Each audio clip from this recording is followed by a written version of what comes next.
Unidad 3. Bases epistemológicas.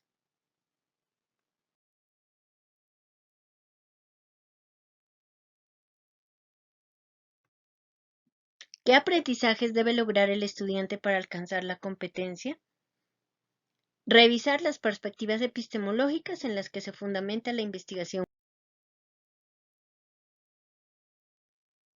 ¿Cómo entiende e interpreta las perspectivas epistemológicas en las que se fundamenta la investigación cualitativa en su quehacer profesional? A partir del desarrollo de los temas 15, objetivismo, tema 16, subjetivismo, tema 17, constructivismo, tema 18, holismo y tema 19, pragmatismo. Desempeños. Saber. Diferencia las características de las perspectivas epistemológicas en las que se fundamenta la investigación cualitativa desde su quehacer profesional. El hacer. Realiza las actividades planificadas a fin de clarificar y utilizar de manera adecuada estas perspectivas para centralizar su idea de investigación. Y el ser. Asume las perspectivas epistemológicas en que se fundamenta la investigación cualitativa a través de la perfilación de su idea de investigación.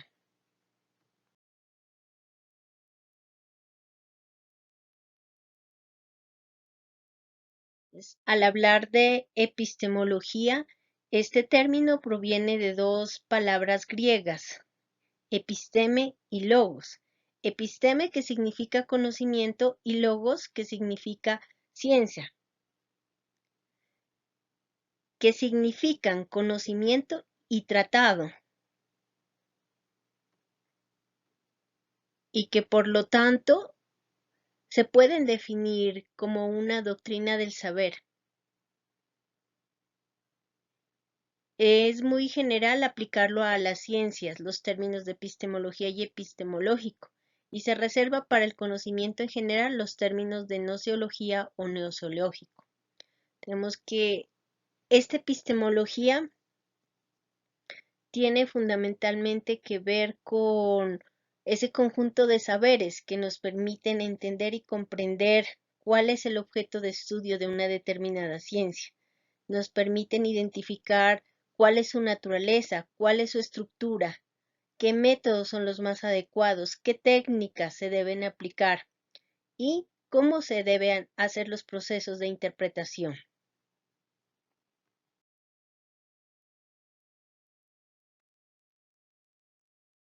Prácticamente la epistemología tiene que ver con la forma como conocemos lo que sabemos. Se intenta comprender y explicar qué tipo de conocimiento, qué características tendrá ese conocimiento y qué valor puede otorgar los resultados obtenidos.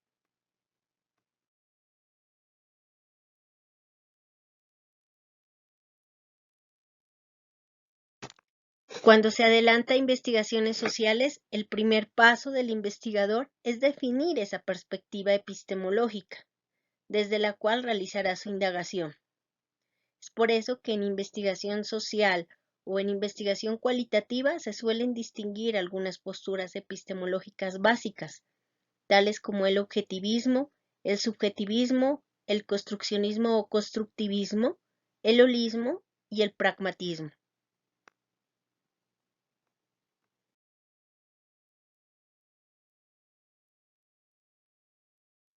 Cada una de estas perspectivas asume una postura a través de la cual se intenta explicar esos resultados que hemos obtenido para generar un conocimiento frente a esa realidad. Esto también nos permite adquirir un nivel de estatus para comprender los resultados que obtenemos y el conocimiento que alcanzamos a partir de las interpretaciones realizadas.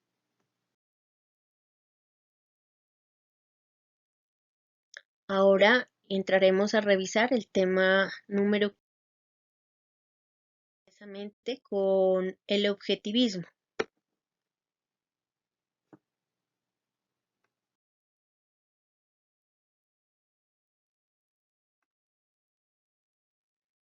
El objetivismo es algo aprendido, algo que ha venido dándose a lo largo de la historia y que es independiente al sujeto, a cualquier proceso reflexivo y cognitivo. Define la realidad y su significado, independientemente de cualquier proceso de conciencia. Por eso se dice que el objetivismo es una posición epistemológica que da primacía al objeto en su relación con el sujeto, ya sean estas cognoscitivas o valorativas. Distingue el valor como tipo ideal del objeto, como la cosa donde el valor se realiza físicamente, tal y cual como se observa y se aprecia.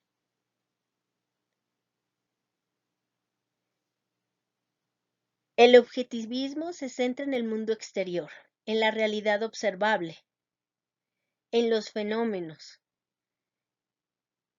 en lo sensible, en la información que es suministrada a través de los sentidos. Esto significa que cada objeto es lo que muestra ser y cada hecho es como se observa. Las cosas son de acuerdo a su realidad física. Y en este caso, la tarea del investigador es percibir esa realidad, no inventarla ni recrearla. Por eso, el objetivismo rechaza la subjetividad y las creencias sobre un mundo no natural.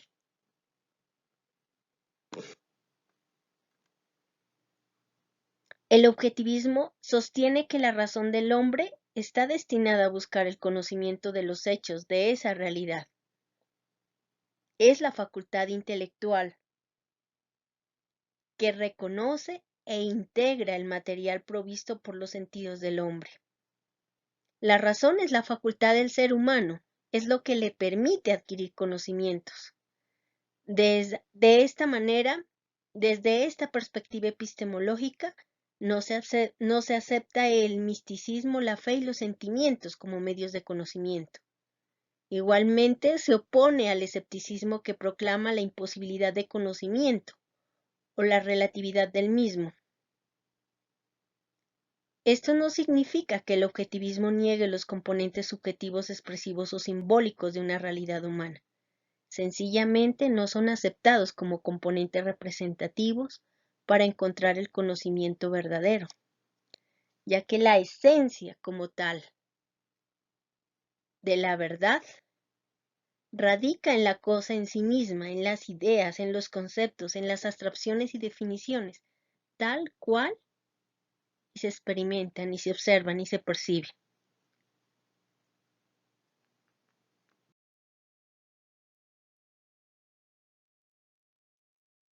La verdad y el significado reside en los objetos.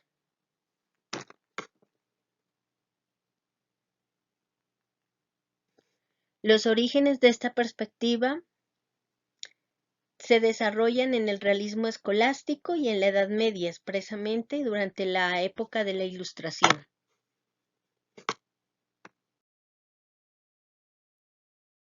en donde la idea de verdad radicaba en conocer, y para ese conocimiento, a partir de la aplicación de un método de investigación, el cual fue el que se fundamentó en la ciencia occidental, y que hoy lo conocemos como el método científico, el cual tenía una serie de pasos como la observación a través del análisis sensorial, la hipótesis, en donde se iba a evaluar ciertos fenómenos, la experimentación a partir de verificar y comprobar, la teoría, en donde se corroboraban las hipótesis o se refutaban, y las leyes, que eran el resultado de aquellas hipótesis que eran comprobadas y verificadas, y que esto no es más que lo que da el surgimiento en sus inicios al positivismo lógico, que prácticamente es la corriente en la que se ampara la metodología de investigación cuantitativa bajo el enfoque empírico analítico.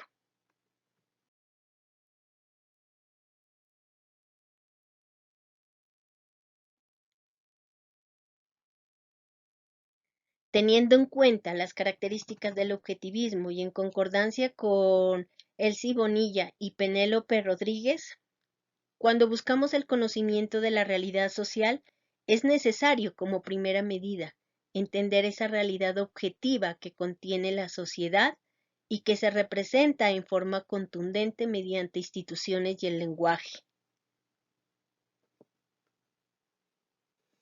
A través de las diversas estructuras institucionales de los grupos sociales es como accedemos al conocimiento de unas pautas de comportamiento estandarizadas que son aprendidas como guías de conducta social y que permanentemente se reiteran en el transcurso de la vida cotidiana. El lenguaje funciona como canal de vida social y permite el afianzamiento y reproducción de las mencionadas pautas de comportamiento. Por su parte, Berger y Luhmann explican la realidad objetiva, afirmando que toda actividad humana está sujeta a la habituación y que toda habituación crea una pauta de comportamiento. Estos procesos de habituación dan lugar al surgimiento de las instituciones que normatizan las acciones y las tipifican.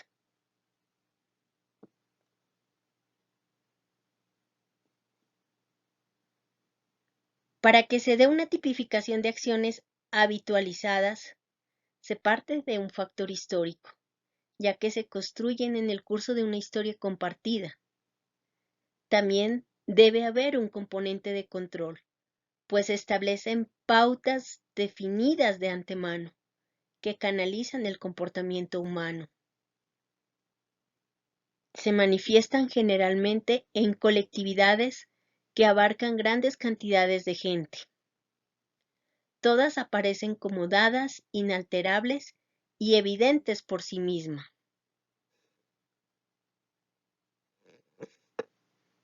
Un mundo institucional se experimenta como realidad objetiva. Tiene una historia que antecede el nacimiento de un individuo y no es accesible a su memoria biográfica. El individuo debe salir a conocer al existir como una realidad externa en el desarrollo de un determinado fenómeno.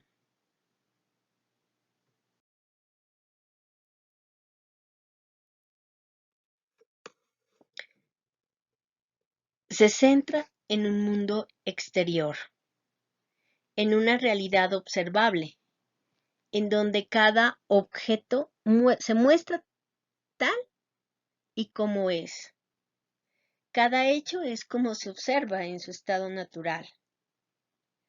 Aquí la tarea del investigador es percibir esa realidad, no inventarla ni recrearla. Y por ello se ratifica nuevamente que el objetivismo no acepta el misticismo, la fe, los pensamientos y los sentimientos que se generen en determinados hechos o fenómenos o circunstancias. Niega completamente lo subjetivo, expresivo y simbólico propio de esa realidad humana.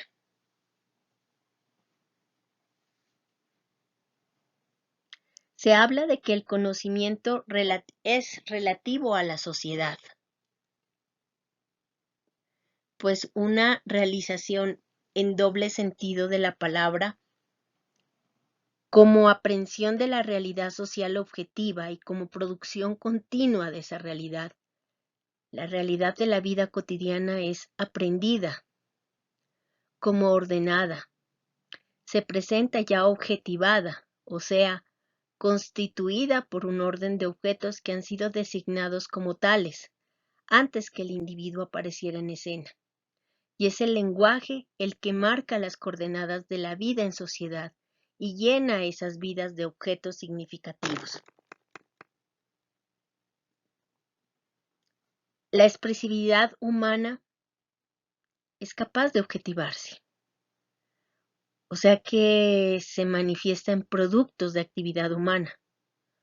Un caso especial de la objetivación es la significación o producción de signos, que sirven como un índice de significados subjetivos para tratar de entender y comprender una realidad.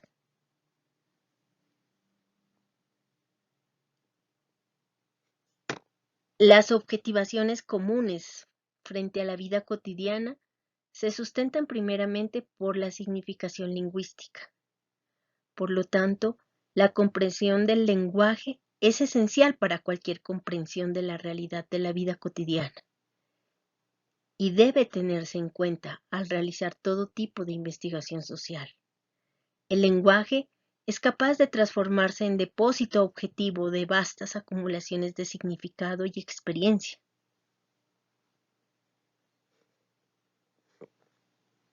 Que pueden preservar y transmitirse a las generaciones futuras. El conocimiento aparece distribuido socialmente, es decir, que diferentes individuos y tipos de individuos lo poseen en grados diferentes, según lo que afirma Berger y Luhmann.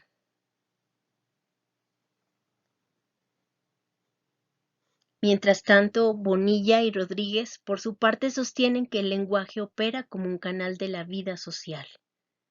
En este proceso de conocimiento, la mayoría de las interacciones que fundamentan la estructura y el orden social toman la forma de intercambios y transacciones lingüísticas entre los miembros de una sociedad.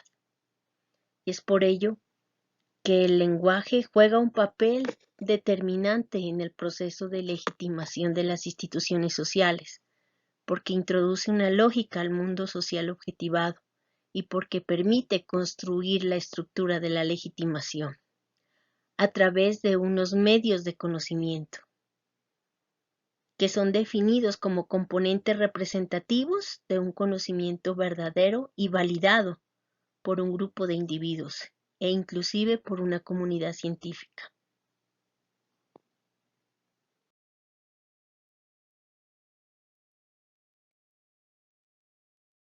Vamos ahora a revisar el tema que tiene que ver con la perspectiva epistemológica relacionada con el subjetivismo.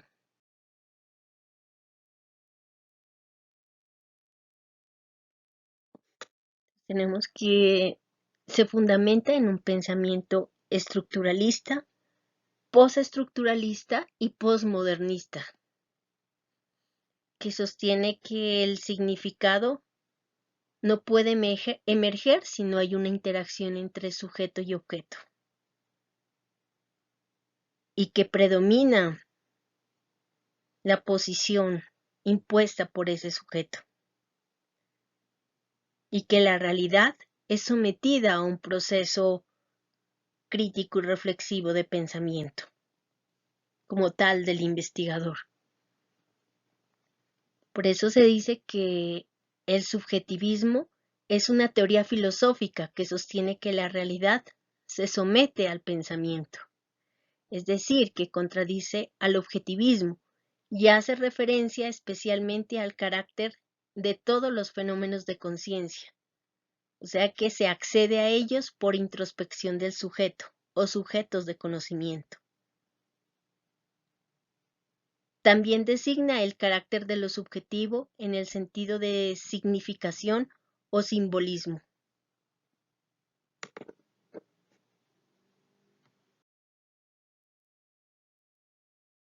Según el diccionario filosófico, la definición más general que puede darse de subjetivismo es la acción y efecto de tomar el punto de vista del sujeto, según lo que plantea Ferrater en 1999. El sujeto puede entenderse como un sujeto individual o como el sujeto humano en general.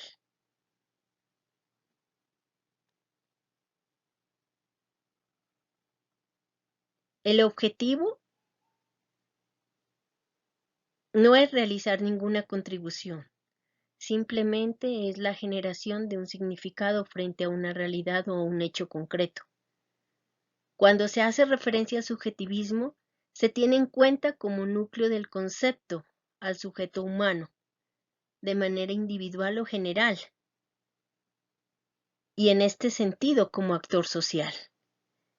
Es el ser humano quien posee calificativos individuales y se los adjunta a los hechos del mundo,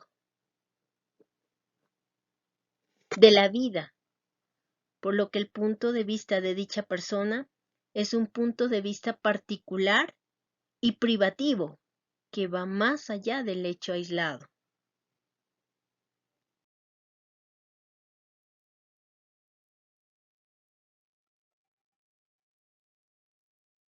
Es aquí en donde el ser humano se convierte en el núcleo generador de ese concepto.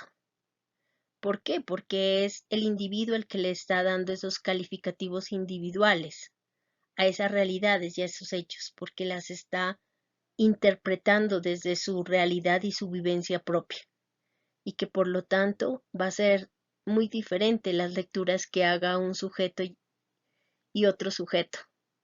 Dependen de las condiciones y circunstancias que cada uno ha vivido y que hacen que se le dé un significado diferente a una determinada realidad.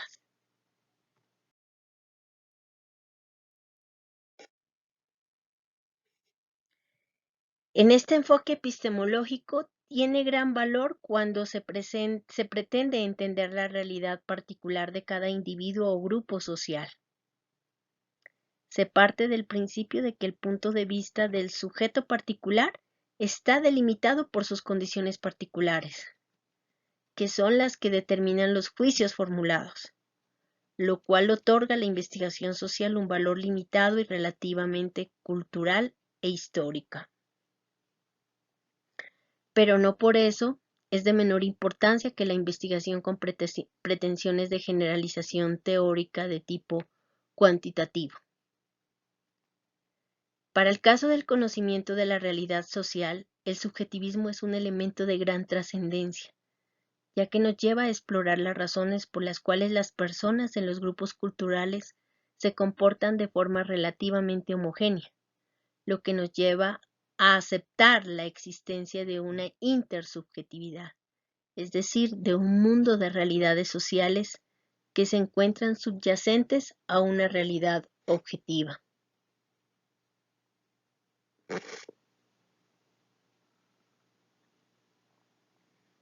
Tenemos que como elementos trascendentales está el subjetivismo busca explorar las razones a nivel de personal de cada sujeto, de cada individuo, de los grupos y particularidades de determinadas culturas.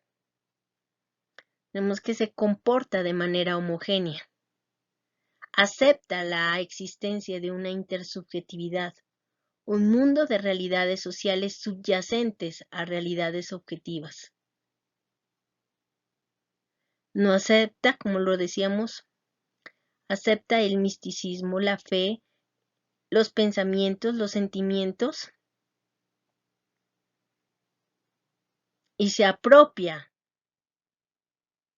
de esa subjetividad y expresión simbólica de la realidad humana.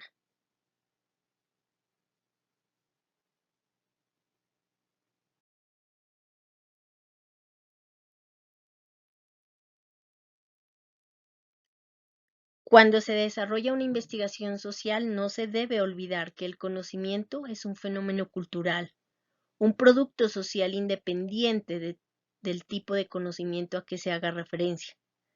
Tanto el conocimiento de sentido común, conocido como preteórico, que es el que la gente conoce como realidad en su vida cotidiana, y el conocimiento científico, que es el que resulta de procesos de investigación, están determinados históricamente y tienen un valor incuestionable como puntos de referencia del comportamiento y del orden social.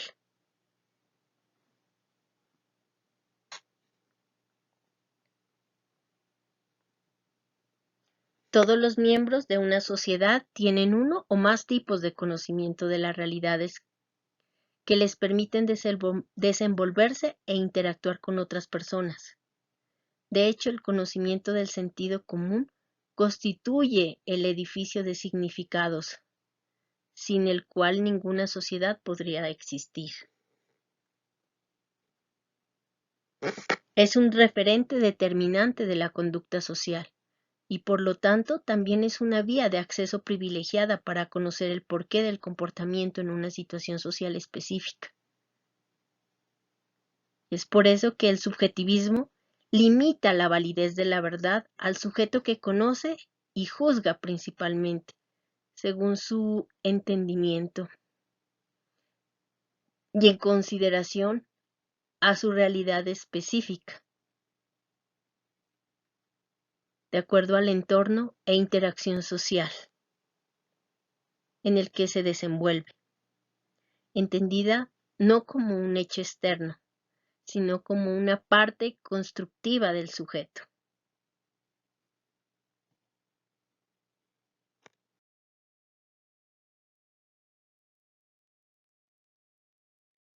Pasamos al tema número 17, que tiene que ver con el construccionismo o constructivismo.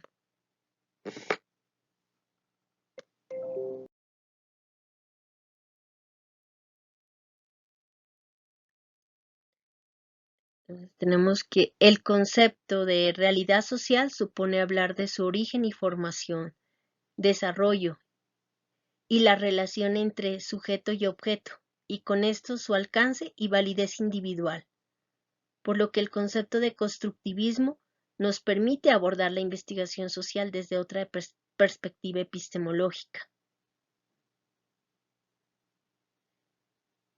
El constructivismo parte de la idea de que las personas, tanto individual como colectivamente, producen ideas sobre un medio físico, social o cultural.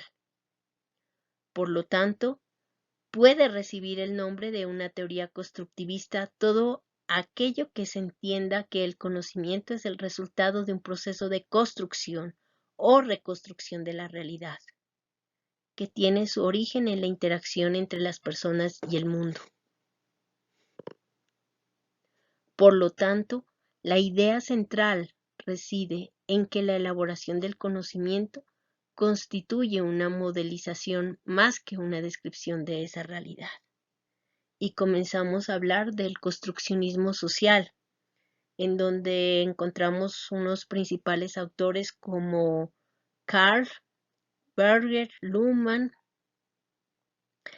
La realidad de ese construccionismo social que aparece en 1967 y fundamentalmente las bases de Hegel y Marx, en donde rechazan completamente la idea de verdad objetiva,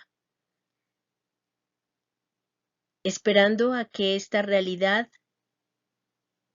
debe ser descubierta y que la verdad radica en el significado que emerge de la interacción con esa realidad. No existe un significado sin realizar procesos de tipo cognitivo, de pensamiento y reflexión crítica, tanto del investigador como de los sujetos investigados. Tiene muy en claro que el significado no se descubre, se construye a partir de diferentes personas. ¿Quiénes son los que están dando esos diversos significados frente a una realidad o un determinado fenómeno?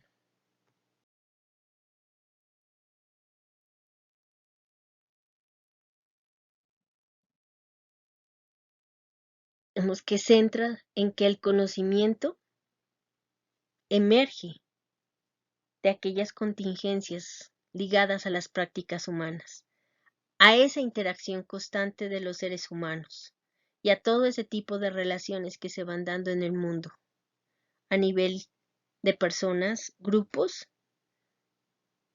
y a nivel de comunidades, lo cual permite generar un proceso de interpretación y tratar de entender las particularidades de cada uno de estos sujetos y grupos. Y el otro cuestionamiento importante es que radica en que el conocimiento se desarrolla y es transmitido de generación en generación a partir de unos contextos sociales. Y es aquí en donde se habla que los orígenes del constructivismo se pueden encontrar en el siglo XVIII, con el filósofo alemán Kant, cuando distingue entre el fenómeno y el no número o cosa en sí. Kant afirmaba que la realidad no se encuentra fuera de quien la observa, sino que en cierto modo ha sido construida por su aparato cognoscitivo.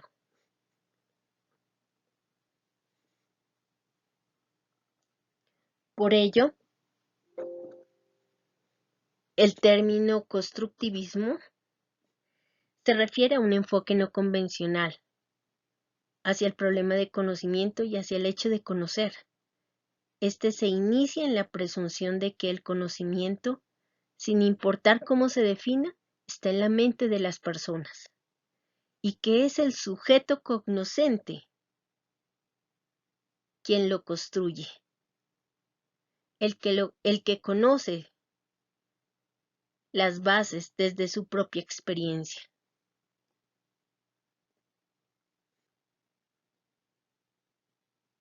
Y que por lo tanto, ese conocimiento es construido a partir de experiencias individuales, aunque también existe un conocimiento colectivo que se ubica en grupos culturales. Con esta forma de entender la realidad, se observa que todos los tipos de experiencias son esencialmente subjetivos y que por lo tanto se habla de un concepto de intencionalidad, en donde el ser humano es el que construye ese ser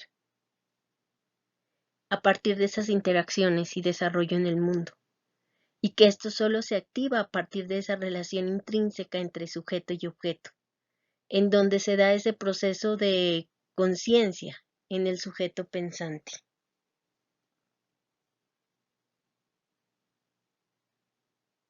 Y que hay unos autores principales que empiezan a hablar de que la dicotomía subjetivo y objetivo no se puede mantener,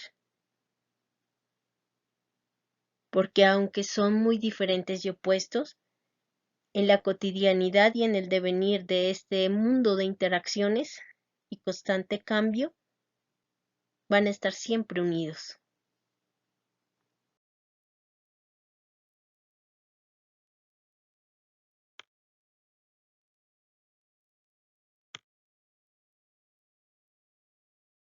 A fin de eliminar la presunción de realidad en la explicación del conocimiento,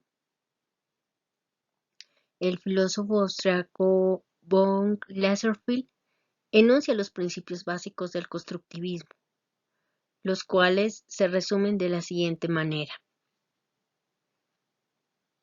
Primero, el conocimiento no se recibe pasivamente, ni a través de los sentidos, ni por medio de la comunicación, sino que es construido activamente por el sujeto cognoscente.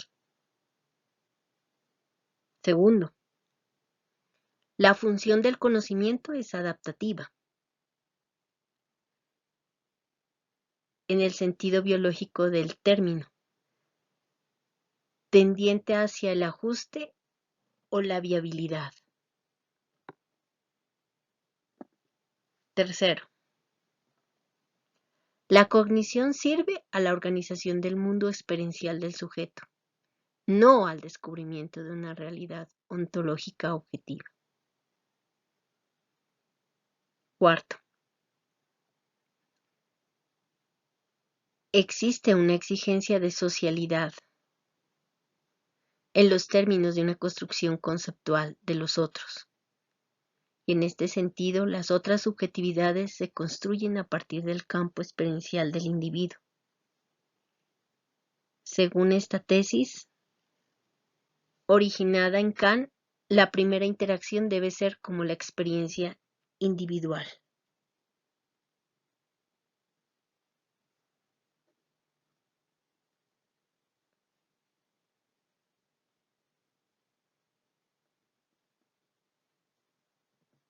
La importancia del constructivismo se evidencia cuando se compara con el enfoque epistemológico.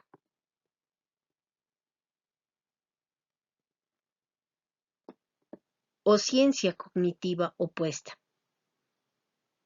que fundamenta el conocimiento en una reflexión pasiva de la realidad objetiva externa. Esto implica un proceso de instrucción externa, ya que para obtener esa imagen de la realidad, el sujeto debe de cierta manera recibir algún tipo de información desde fuera.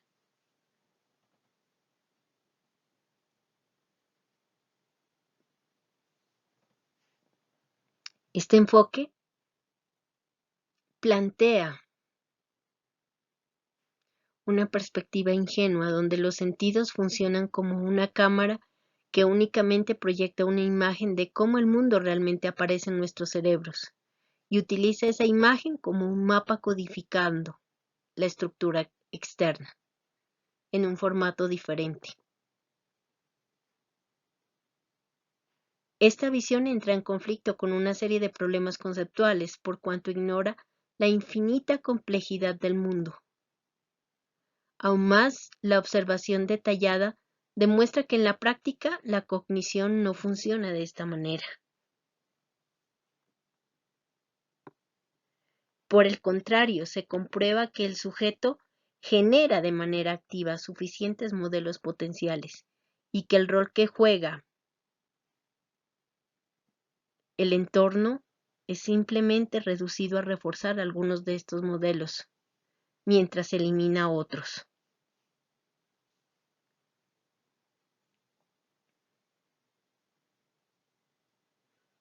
Dentro de la investigación social que se hace desde la perspectiva constructivista, se tiene en cuenta que la realidad es una construcción hacia cierto punto forjada por quien la observa. De esta manera nunca podrá llegar a conocerse la realidad de forma exacta, ya que al enfrentarse al objeto del conocimiento, no se hace sino ordenar los datos que el objeto ofrece en el marco teórico del que dispone.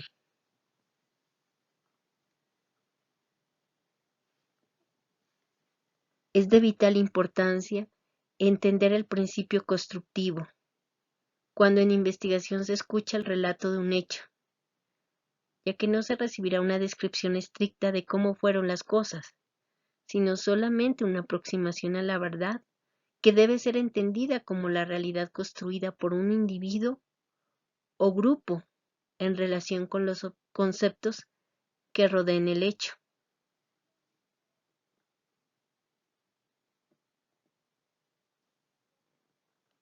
Para el constructivismo, una descripción exacta de cómo son las cosas no existe, porque la realidad no existe sin el sujeto.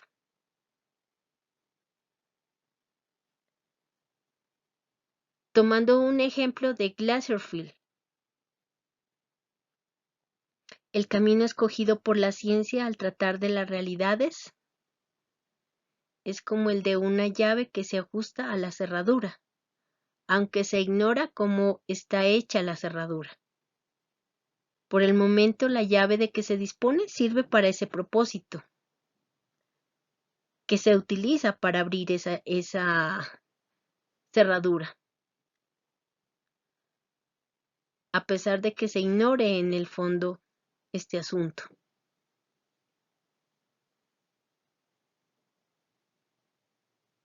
Es así como una perspectiva constructivista es útil en el evento de realizar investigaciones de tipo social, cuyos resultados no mostrarán verdades absolutas sobre los hechos o conductas investigadas,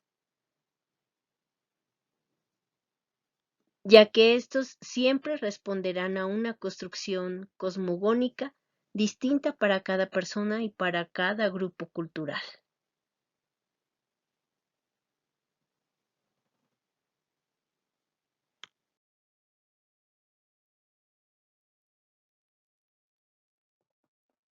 Vemos que parte de las ideas de las personas a nivel individual o colectivo, ideas que se van construyendo y se van elaborando sobre su medio a nivel físico, social y cultural. Por eso se dice que el conocimiento es resultado de un proceso de construcción y reconstrucción de esa realidad. que es construido a partir de experiencias individuales y experiencias colectivas. Recordamos aquí que sus orígenes se centran en el siglo XVIII con Kant, quien distingue este fenómeno y una serie de situaciones a partir de las cuales afirma que la realidad no se encuentra fuera de quien las observa, sino que ha sido construida por su aparato cognoscitivo.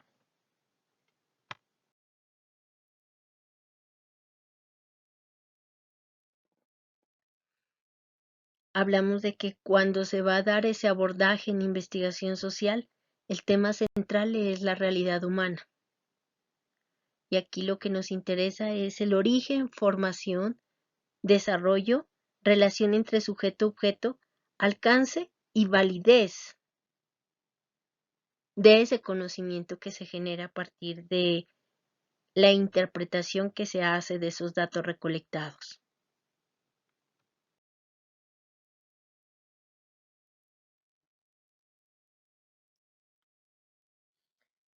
Pasamos ahora al tema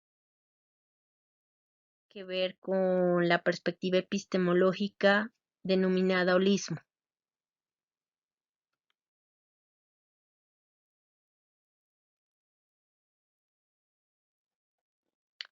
Tenemos que del griego antiguo holos, que significa totalidad, entero, que aparece forjado en 1926 por Jan Christian Smuts en su obra Holism and Evolution. Según este autor, el holismo tiene que ver con la tendencia en la naturaleza y a través de la evolución creadora a constituir sistemas, entendiendo estos sistemas como unos conjuntos que en muchos aspectos son superiores y más complejos que la suma de sus partes.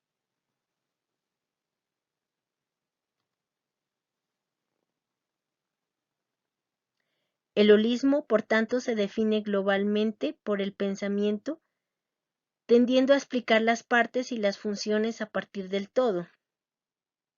De esta manera, el pensamiento holístico se encuentra en oposición al pensamiento individualista, que tiende a explicar la globalidad y el todo a partir de sus partes.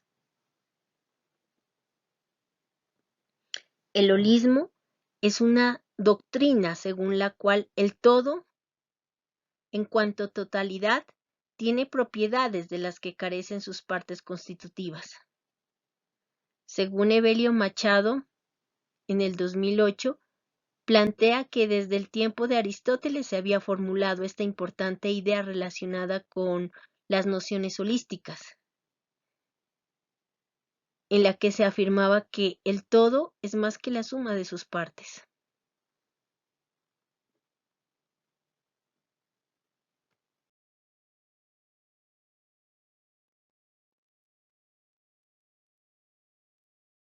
La ciencia de la antigua Grecia no tenía interés en enfrentar este problema de universalidad de las cosas como algo separado, pero de ninguna manera su propósito tampoco era elegir la idea que coloca Descartes en su discurso del método respecto a fragmentar todo problema en tantos elementos simples y separados como sea posible. Esta orientación constituyó el modelo conceptual de la ciencia durante varios siglos y ofreció resultados positivos en algunos campos, pero el enfoque integral del ser humano debe seguir los principios holistas con los que se inició la ciencia antigua. La investigación holística, según Hurtado, presenta este proceso como un sintagma de los diferentes modelos epistémicos. La concibe como un procedimiento global, evolutivo, integrador, concatenado y sinérgico con aspectos secuenciales y simultáneos. Trabaja los procesos que tienen que ver con la invención. con la formulación de propuestas novedosas, con la descripción y la clasificación, que consideran la creación de teorías y modelos, la indagación acerca del futuro, la aplicación de soluciones y la evaluación de proyectos, programas y acciones sociales, entre otras cosas.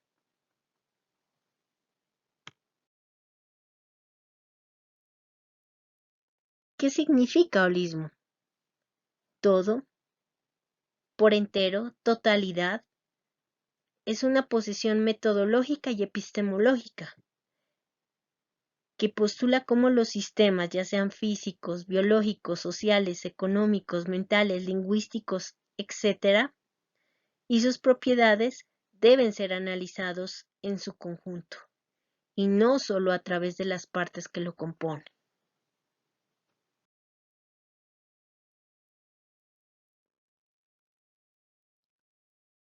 Algunos de los principios de la holística aplicados a la investigación según Hurtado son los siguientes. Primero, el principio de continuidad. Desde la visión holística se plantea que la realidad, más que estar constituida por cosas o hechos con delimitación precisa, es una totalidad única de campos de acción que se interfieren y se relacionan entre sí. Por lo tanto, los elementos del universo, más que constituir condiciones físicas separadas, son eventos, es decir, evidencias dinámicas que se reorganizan constantemente, en donde cada evento de un campo contiene y refleja todas las dimensiones de dicho campo.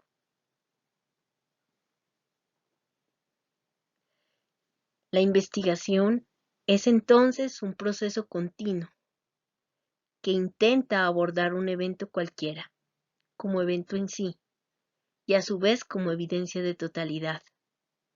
Como proceso, la investigación no tiene fronteras o divisiones en sí misma. Una investigación tiene sentido en sí misma, pero fundamentalmente por lo que le antecede y también por el futuro investigativo que contiene. Es un proceso continuo. Segundo, principio de evolución, en donde se considera la investigación como un devenir. El proceso de investigación transcurre en el devenir de la humanidad, por lo que es expresión de su propio proceso evolutivo.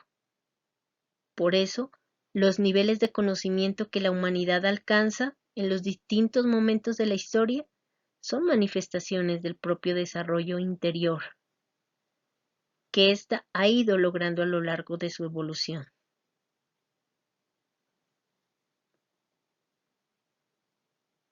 Tercero, principio holográfico. El evento contiene al todo. Según el principio de que cada evento de un campo contiene y refleja la totalidad del campo, en investigación holística, cada aspecto y momento de la investigación contiene y refleja la investigación completa, y es coherente y armónico con el todo. La totalidad coherente es lo que hace posible la armonía como expresión estética, y se convierte en el holograma de la investigación. Como recurso, de gran ayuda para los procesos de asesoría y tutoría.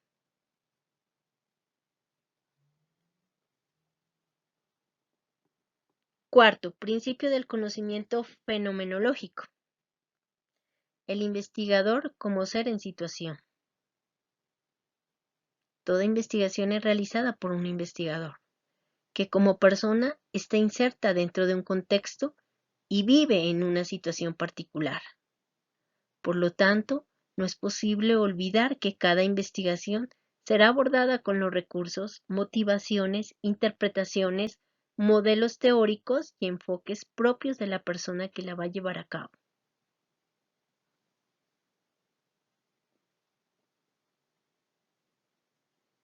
Quinto, principio de integralidad.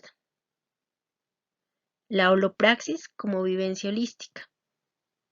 La holopraxis de la investigación es una vivencia holística en la cual se integra la dimensión del ser humano, intelectiva, volitiva, social, biofisiológica, ética y trascendente,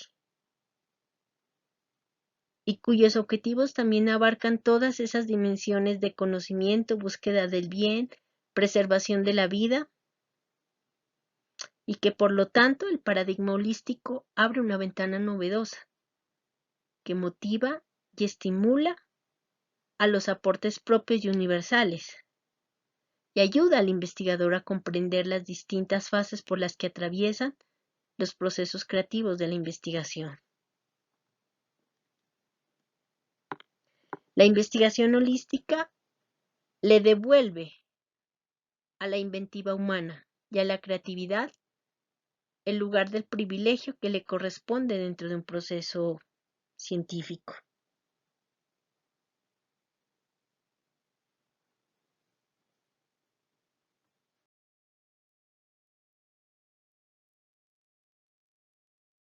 La palabra holismo proviene del griego holo, que significa entero y completo.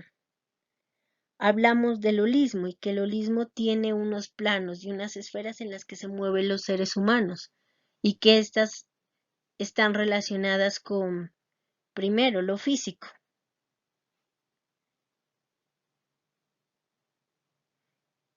que está relacionado con el considerarnos como simples compuestos de materia. Un segundo plano, biológico,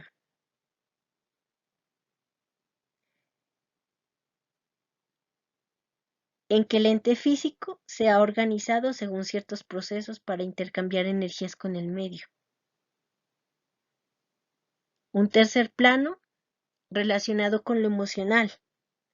Los sentimientos se inician con la primera vida y forman parte indisoluble de toda percepción humana. El plano número 4, lo intelectual, que comprende el ingreso a la elaboración, la clasificación y reproducción de información, así como la producción de supuesta información y construcción de conocimiento. El quinto plano, que está relacionado con la parte o esfera espiritual, que implica lo relacionado con la filosofía, la religiosidad, la pertenencia al universo, al todo único. Miren que cuando hablamos de holismo, prácticamente son las dimensiones o esferas a partir de las cuales se puede tratar de entender cómo se dan ese proceso de interrelación y qué tipo de influencia y respuesta podemos dar.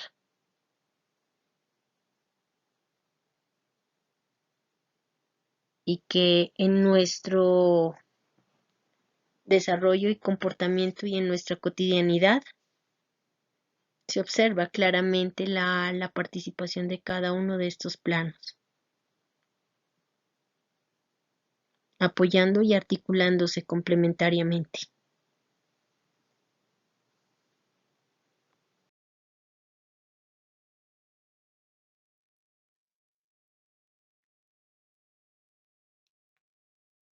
Y es necesario tener en claro el principio de la unicidad del holos, en los que se encuentran el principio de universalidad, el principio de unicidad y el principio de identidad. Tenemos un segundo bloque considerado como el principio de mismicidad, el cual se fundamenta en el principio de integralidad, principio de continuidad, principio del todo y del contexto. Y un tercer bloque que hace referencia al principio del evento y sus sinergias, fundamentado en el principio de relacionabilidad, principio del caos y el principio del uno complejo.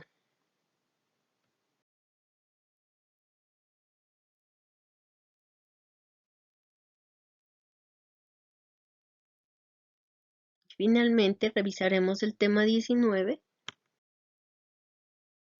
que hace referencia al pragmatismo. Según James, más que en un acuerdo o concordancia con la realidad, la verdad consiste en lo que es ventajoso para el pensamiento, o en la consecución de una relación satisfactoria con la realidad. La ventaja y la satisfacción se refieren a lo útil, a lo práctico, a lo verdadero. Esta es la idea transversal de su obra.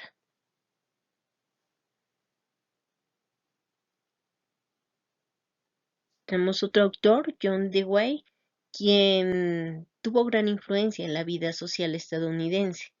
Relacionó la actividad científica con el instinto deportivo, expresando que de este modo, si se quisiera lograr vencer innumerables obstáculos ideológicos a la libre investigación y por consiguiente al progreso material y moral de la humanidad, el pragmatismo sería pues el primer lugar, un método y en segundo lugar una teoría genética de lo que se entiende por verdad. Por esta razón, según Evelio Machado, es que ubicamos el pragmatismo como paradigma en la investigación, ya que su génesis como característica e influencia en diversos enfoques se centra en fundamentos más cercanos a ellas que el positivismo.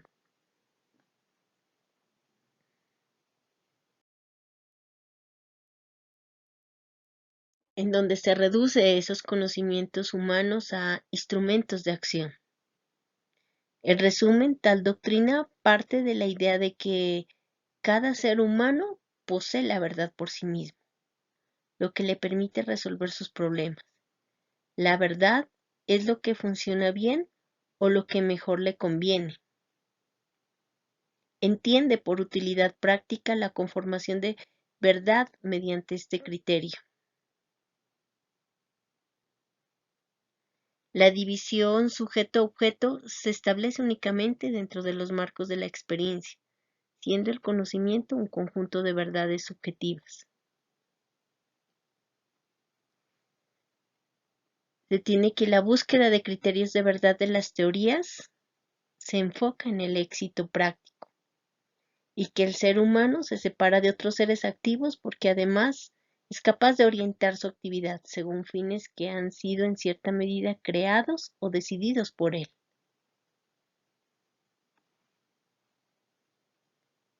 Lo privativo no sería el pensamiento o el conocimiento en contraposición a la acción, sino la capacidad de actuar reflexiva e intelectualmente. Y se plantea que lo verdadero, lo satisfactorio y lo útil confluyen siendo su diferencia desde diferentes puntos de vista.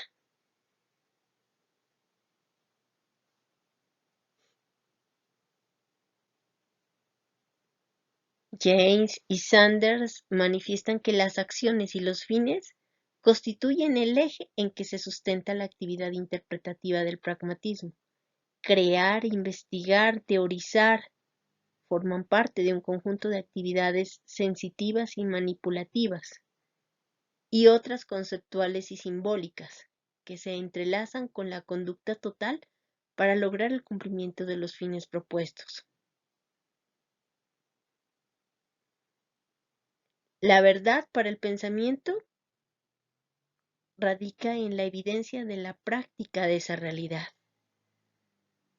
El proceso del conocimiento está vinculado a lo que el ser humano hace, pero al mismo tiempo influye en lo que puede o quiere hacer, ampliando el radio de su actividad y las expectativas asociadas a ellas.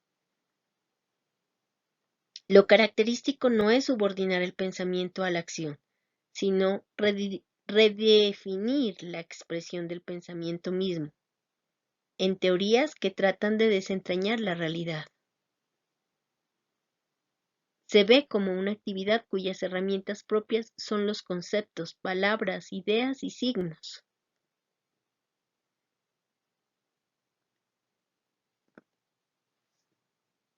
Plantea que la ventaja y la satisfacción está en lo útil, en lo práctico. La ciencia está sustentada en la búsqueda incondicional de teorías cada vez más correctas y quienes se encuentran en esa tarea no hacen otra cosa que tratar de satisfacer con los resultados que les producen sus descubrimientos.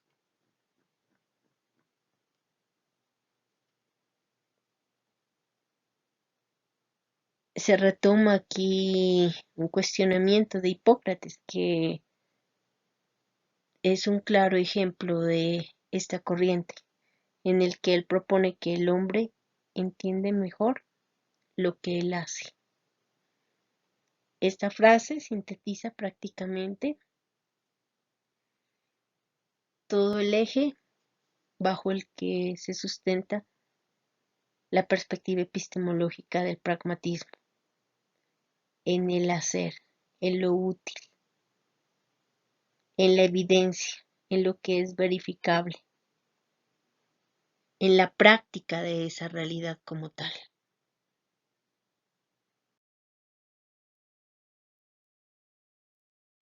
Esto daríamos por terminado los contenidos relacionados con la unidad número 3. Gracias por su atención.